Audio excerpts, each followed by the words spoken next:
지난 시간에 엘리후는 욥에게 당신이 악을 행하지 않고 하나님께 계속 도움을 구했더라면 하나님께서 당신을 환난에서 건져내어 더 좋은 환경으로 인도해 주셨을 텐데 그렇게 하지 않았기 때문에 앞으로 받을 벌이 가득하고 심판을 면할 길이 없게 되었다라고 말했습니다. 이어서 오늘 본문을 보면 욥기 36장 18절에 너는 분격함을 인하여 징책을 대적하지 말라. 대속함을 얻을 일이 큰즉 스스로 그릇되게 말지니라 합니다. 여기서 분격이란 마음속의 분이 격한 모습으로 나타난 것, 다시 말해 분하고 노여운 감정이 복받쳐 오르는 것을 말합니다. 비슷한 말로 격분, 격노라고도 합니다. 그런데 욥이 처음부터 분격했던 것은 아닙니다. 욥이 친구들과 변론을 하면서 점차 감정이 격해져서 언쟁이 일어났고 결국 하나님까지 대적하게 되었던 것입니다. 욥은 질병의 고통뿐 아니라 주변 사람들로부터 비난과 조롱을 받았고 심지어 가족과 친구들, 종들까지도 그를 외면했으며 어린아이들도 그를 멸시하니 마음의 괴로움이 이루 말할 수 없었습니다. 그런데 친구들과 엘리후가 이런 욥의 감정을 더욱 자극하니 욥은 감정을 억제하지 못하고 분노하게 되었던 것입니다. 엘리후가 욥을 가만히 보니 점점 분격이 더해져 가고 있으므로 욥에게 분노로 인해 징책을 대적하지 말라고 말하는 것입니다. 징책이란 매를 때리며 책망하는 것을 말합니다. 엘리후는 욥 당신이 분격하면 하나님께서 당신을 치시고 책망할 수밖에 없습니다. 그러나 하나님의 징책을 대적하지 마십시오 라고 말하는 것입니다. 영적으로 보면 분격하는 사람은 징책을 대적할 수밖에 없습니다. 만일 다른 사람이 책망이나 지적을 할 때 선하게 받아들이지 않고 화를 내거나 혈기를 낸다면 이것이 곧 징책을 대적하는 것입니다. 자, 그런데 징책을 대적하는 이러한 사람은 성령의 9가지 열매 중 한 가지도 맺혀 있지 않은 것임을 알아야 합니다. 자, 성령의 9가지 열매는 사랑, 희락, 화평, 오래 참음, 자비, 양선, 충성, 온유, 절제입니다. 자, 그러면 분격하는, 바로 화를 내며 혈기를 내는 이러한 사람에게 성령의 9가지 열매를 하나하나 대입해 볼까요? 먼저 사랑이 맺혀 있으면 화를 내지 않을 것입니다. 또한 참지 못하고 화를 내었으니 절제하지도 못하였습니다. 이렇게 성령의 9가지 열매가 맺혀 있으면 결코 분냄이나 다툼이 나올 수 없습니다. 여러분이 책망을 들을 때에 선한 마음으로 받느냐 악한 마음으로 받느냐에 따라 전혀 다른 결과를 낳게 됨을 알아야 합니다.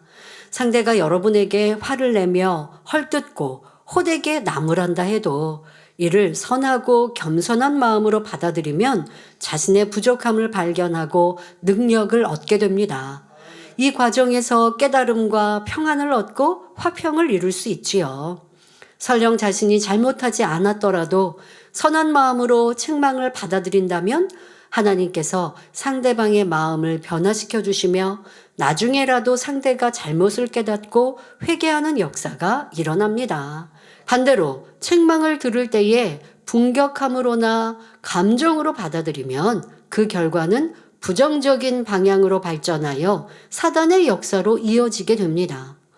따라서 어떤 일로 책망이나 지적받을 때 자존심 상해하며 격분하는 것은 어리석은 일임을 알아야 합니다.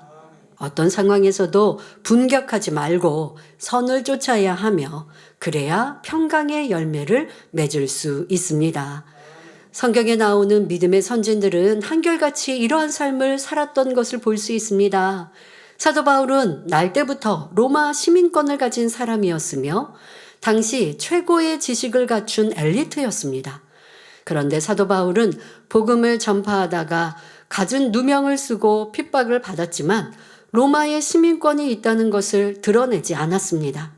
누가 잡으러 오면 잡혀가고 때리면 맞으며 오직 하나님의 뜻에 맡겼지요.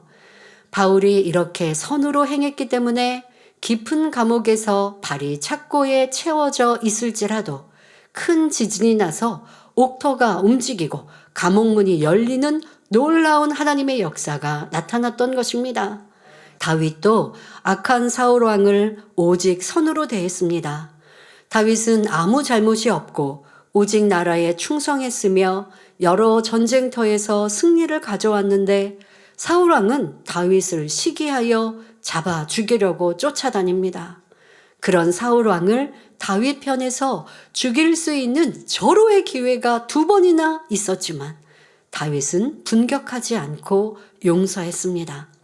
다윗이 왕이 된 후 아들 압살롬의 반란으로 도망갈 때 백성 시므이가 자신을 향해 돌을 던지며 저주했지만 이때도 분노하지 않고 다만 하나님께 맡겨드렸습니다. 이렇게 선을 쫓으니 더욱 하나님의 사랑을 받고 백성들의 존경을 받는 훌륭한 왕이 될 수 있었죠. 모세, 엘리야, 예레미야, 호세야, 다니엘, 스데반도 마찬가지였습니다. 이분들은 애매히 핍박을 당한다 해도 분격함이 없었고 오히려 용서하고 참으며 인내하고 절제하며 상대의 유익을 구해 주었지요. 그러했기에 하나님과 늘 교통할 수 있었고 하나님의 큰 사랑을 받을 수 있었던 것입니다. 우리 예수님도 십자가에 달리셨을 때 사람들이 얼마나 조롱하며 비웃었습니까? 그러나 예수님께서는 전혀 분격하지 않으시며 오히려 아버지여 저희를 사하여 주옵소서 자기의 하는 것을 알지 못함이니이다 라고 중보 기도를 올리셨지요. 이렇게 자신을 화목제물로 내어주시며 사랑으로 율법을 완성하셨기에 만왕의 왕, 만주의 주가 되실 수 있었던 것입니다. 우리는 하나님께나 사람에게나 지적과 책망받는 일이 있거나 나를 힘들게 하고 괴롭게 하는 사람이나 환경을 만나도 분내거나 다투지 말고 오직 선과 사랑으로 행해야겠습니다. 또 엘리후는 욥에게 대적함을 얻을 일이 큰즉 스스로 그릇되게 말지니라 했는데 이는 욥이 회개하고 용서받을 일이 너무나 크기 때문에 스스로 겸비해야 할 것을 말하는 것입니다. 욥의 친구들이나 엘리후는 욥의 잘못을 지적하다 못해 악인 중에 악인으로 취급하지만 정작 욥은 자기가 무엇을 잘못했는지 깨닫지 못하고 있습니다. 욥은 육적으로 볼 때는 욥기 1장 1절의 말씀대로 순전하고 정직하여 하나님을 경외하며 악에서 떠난 사람이지만 영적으로 볼 때는 버려야 할 악들이 얼마나 많이 있습니까? 바로 그것을 발견하고 깨우쳐야 욥에게 그것이 축복이고 그렇게 해야 하는데 욥은 아직 깨우치지 못하고 있으니 얼마나 안타까운 일인지요.